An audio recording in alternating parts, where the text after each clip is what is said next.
The check comes and you reach for it the way you always used to when you were the one who could least afford it and somebody else always got there first. This time you actually get there first.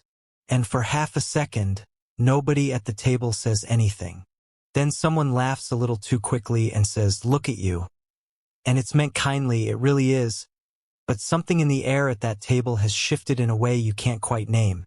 You used to be the friend who was always a little behind. Now you're not. Nobody told you that this specific kind of winning would feel this specific kind of lonely.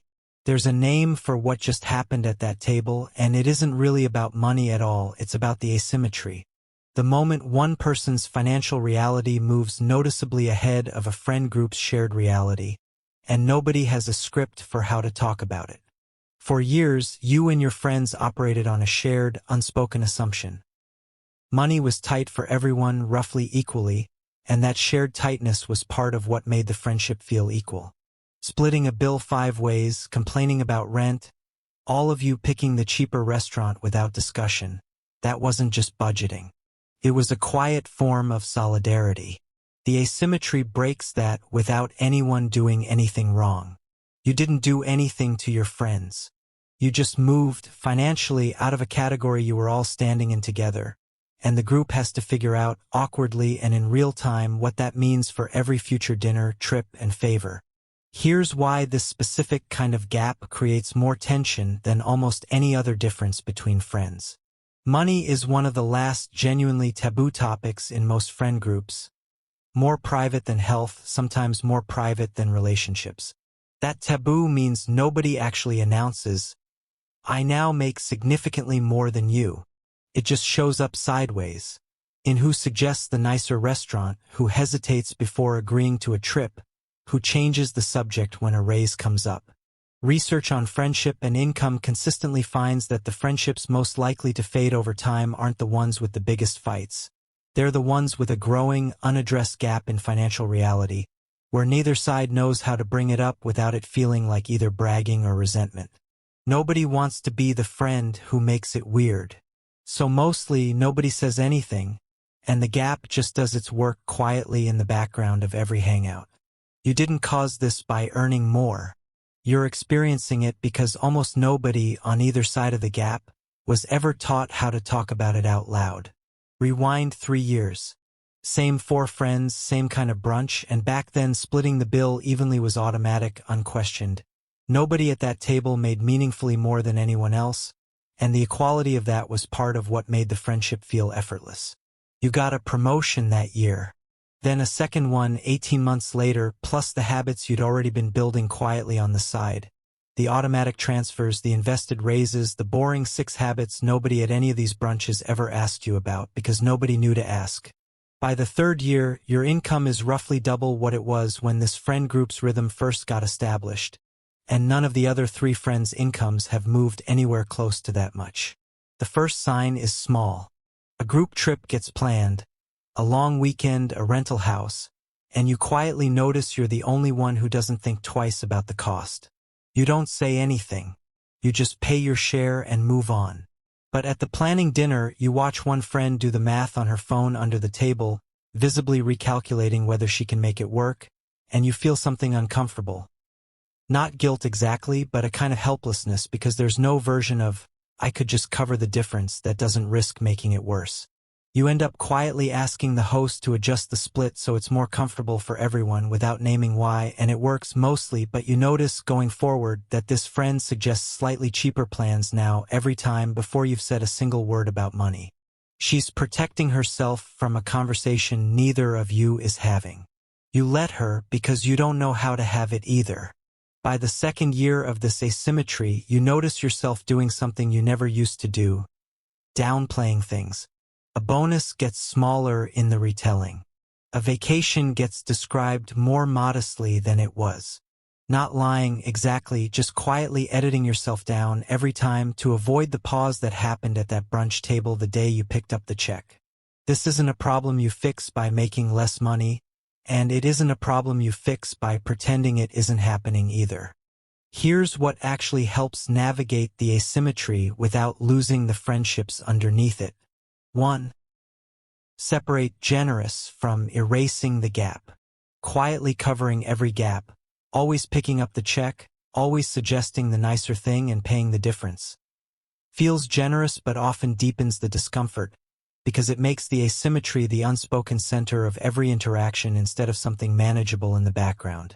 Occasional, specific generosity lands very differently than a pattern that requires managing. 2. Let friends set their own comfort level out loud once. One honest conversation. I know things have shifted a little financially. I want us to keep doing the things we've always done. So tell me honestly if a plan doesn't work and we'll adjust it. No explanation needed. Does more in 5 minutes than 2 years of silent, careful maneuvering around the topic. 3. Keep at least one part of the friendship completely unaffected by money. A weekly call, a specific tradition, something that costs nothing and never changes regardless of income. This becomes the proof for both sides that the friendship was never actually about the financial parity in the first place. 4. Notice when you're editing yourself down and ask why.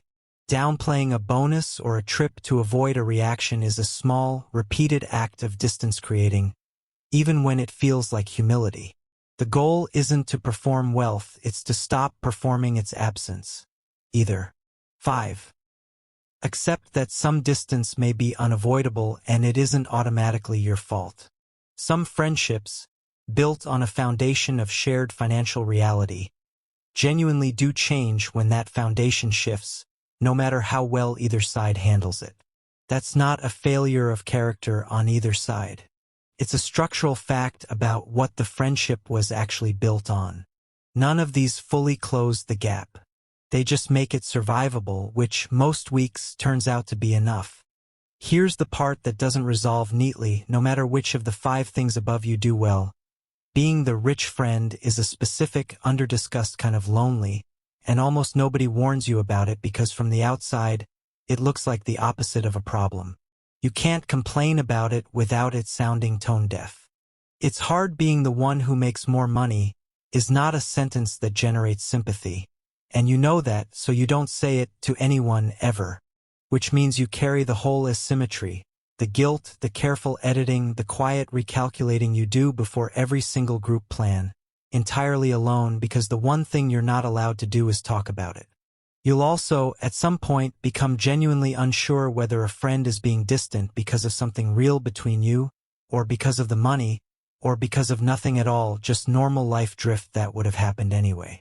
That uncertainty is its own quiet, exhausting thing, running in the background of a friendship you used to not have to think about this hard.